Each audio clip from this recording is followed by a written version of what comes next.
Hello guys! Welcome back to my channel. It's me again, Lakwatsirong Butiki.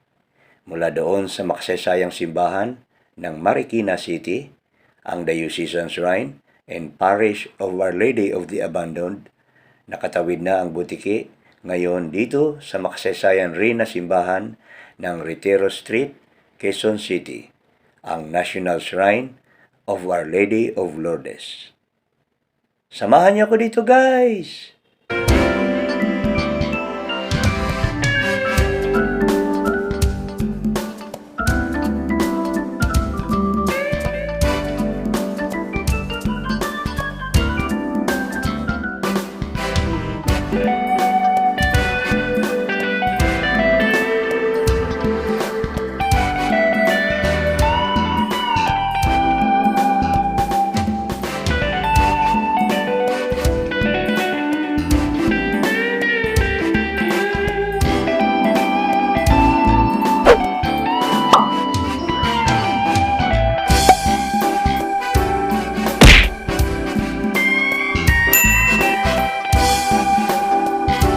The National Shrine of Our Lady of Lourdes, better known as Lourdes Church, is a Roman Catholic national shrine in Quezon City.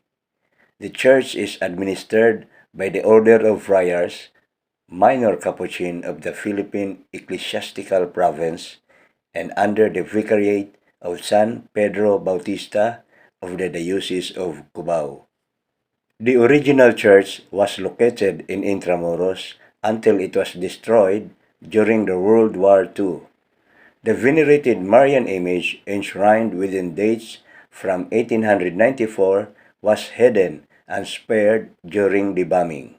The present church was completed and inaugurated in 1951.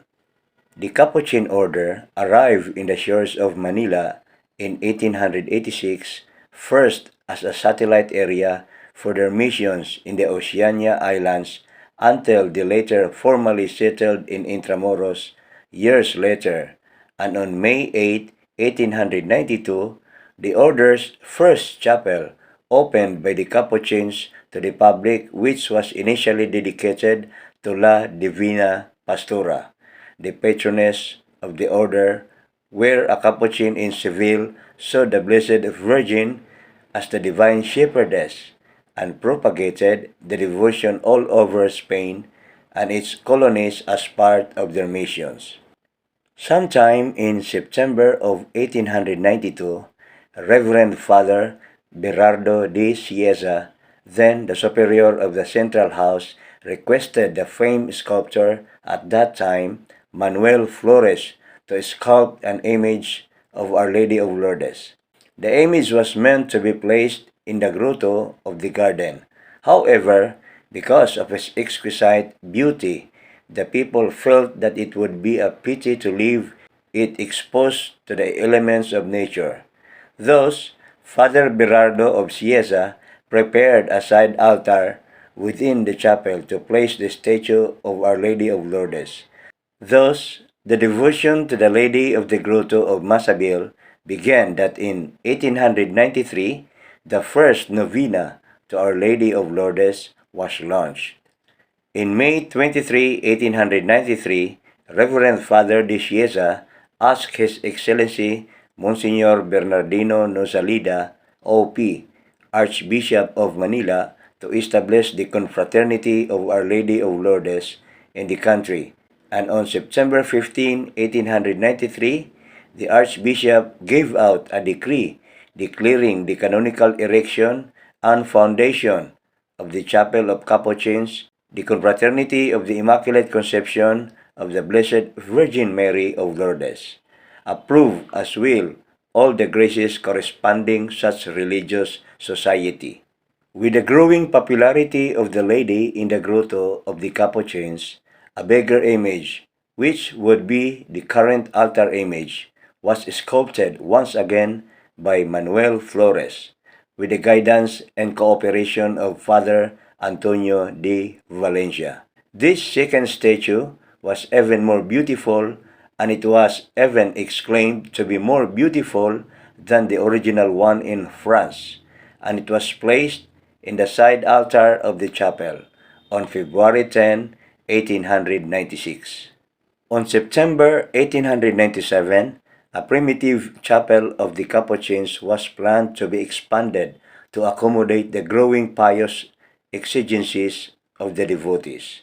Years later, on February 3, 1910, a new church was dedicated, exclusively built with the contribution of the faithful, was inaugurated.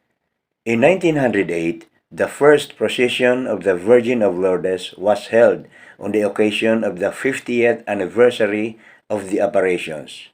An illustrious Catholic writer, Mr. Manuel Ravago, stood up and in brilliant exposition defended that it is most opportune extraordinary thing would be to organize a big procession on the last day of the novena. This has been done every year with multitude of people joining up to this time. A beautiful tradition was also introduced in Intramuros called the Ceremonia de Bisapies, where the image is brought down from her high altar and the faithful will reverently kiss the feet of the Virgin. It was due to this rite that the altar image became popularly known as the Bisapies image. Several miracles were reported through the help of the Lady of Lourdes of the Capuchins. Sometime in 1896, a lady named Martina Azucena was miraculously cured from her incurable illness in front of the statue witnessed by the whole Intramuros population. In 1898, during the outbreak of the Spanish-American War, moments of anguished waiting of the deadline for surrender was already at hand. Reverend Father Alfonso D. Morintin, the present superior of the Capuchin Fathers during that time, prostrated before the venerated image of Lourdes in the name of the whole Capuchin community, gathered at the chapel for the pious exercise of Flowers of May, promised solemnly to the Virgin of Lourdes to dedicate to her the new church that they were building if she would save the house and the city of Manila from the terrible destruction of the announced bombing by the Americans. The deadline of surrender came. May passes away. The war was over. Manila did not suffer the fearful effects of the bombs of the military fleet of Dewey. Indeed, the help and powerful protection from Mary was attained. Father Morintin, being faithful to his promise, consecrated to the Virgin of Lourdes the new church. The image of the Virgin of Lourdes was venerated at the main altar, and Te Deum was solemnly sung at the same time. The Virgin of Lourdes was officially proclaimed the titular of the Church of the Capuchins, obtained from Rome on February 3, 1897, and on September 24, 1898. Due to the increasing devotion and alms of the faithful, the energetic Father Alfonso de Morintin put in the high altar the image of Our Lady of Lourdes. During the Second World War, though the church was destroyed, the altar image miraculously survived the ravages of war. In the account of Reverend Father Bienvenido Arbieza, he recounts that when the Capuchin Fathers abandoned the Church of Lourdes in Intramuros and the central house, they carried with them the image of Our Lady of Lourdes, along with their crowns, rosaries, and other jewels. The whereabouts of the smaller image was unknown due to lack of documents regarding to that image. For the refuge of the Capuchin brothers, they were ordered by their superior to go to San Agustin and place the image of Lourdes in the wide sacristy of the church. They continued on the daily novena exercises together with the religious of other orders and devotees. Then it was later transferred to the chapel of the University of Santo Tomas, for Intramuros was no longer safe at that time. With the completion of the new church of Our Lady of Lourdes, the altar images were warmly received to her permanent home, and on August 15, 1951, and devotees flocked her new shrine through the years. In recent years, a smaller, beautiful image of Our Lady of Lourdes was enshrined in a separate chapel, which was then the baptistry of the church, and pilgrims would also flock to her chapel up to this day. Over the years, numerous devotees continued to flock her shrine in Quezon City, and many can attest to the miracles of our own Lady of the Grotto.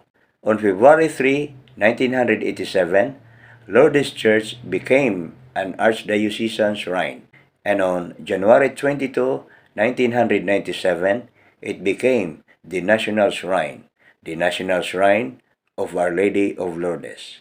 With these miracles and the favors she granted to her devotees, the Capuchins and her devotees petitioned for an episcopal coronation of the image of Our Lady of Lourdes, and it granted with much solemnity on the eve of the Solemnity of the Assumption on August 14, 2010, officiated by His Excellency Bishop Honesto Ongchoko, Bishop of the Diocese of Cubao.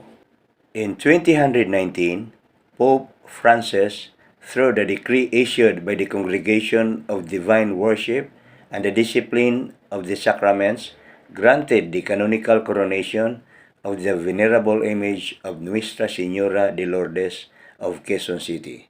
The beautifully restored image was originally set to receive the honor of canonical coronation on May 2, 2020. However, due to the lockdown imposed by the national government due to the rising cases of COVID-19 pandemic victims, the coronation rites was postponed. After a few months, the canonical coronation rites finally took place on August 22, 2020, memorial of the Queenship of the Blessed Virgin Mary with a resplendent and solemn liturgical rites. Pilgrims continued to flock her shrine, especially on Saturdays, where healing masses are held for the sick and the infirm. The Feast of the Lady of Lourdes, every February 11, will always be marked by her devotees as an important day to visit her shrine and celebrate her feast day with much pomp and solemnity, just like in the olden days back when the two images are enshrined in Intramuros.